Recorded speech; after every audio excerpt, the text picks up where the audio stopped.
देवळा येथील कोलती नदी पुलावर राष्ट्रीय महामार्ग 752 पुलाच्या दोन्ही बाजूला खड्ड्यांचे साम्राज्य। बातमी देवळा येथून।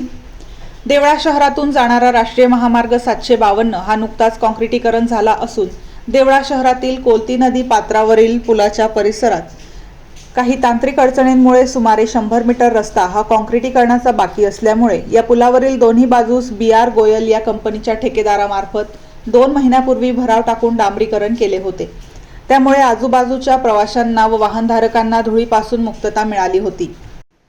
मात्र हे काम अतिशय निकृष्ट दर्जाचे व चालू स्वरूपात झाले असल्यामुळे पहिल्याच पावसात पुलाच्या दोन्ही बाजूंना मोठमोठे खड्डे पडले होते, तर काही दिवस पावसाने डोळे उघडल्यामुळे हे खड्डे वाढतच गेले। सदर BR गोयल कंपनीच्या ठेकेदाराने वेळीच डागडुजी केली नसल्यामुळे दिनांक 21 व 22 या 2 दिवसात चाललेल्या पावसामुळे निकृष्ट दर्जाचे काम चव्हाट्यावर आल्याची पावती स्टार लक्ष मराठी न्यूजच्या माध्यमातून प्रशासनाच्या लक्षात आणून देण्याचे कार्य आम्ही बजावत आहोत। देवळा नगरपंचायत व सार्वजनिक बांधकाम विभाग यांनी मात्र याकडे पाठ फिरवताना दिसून येत आहे।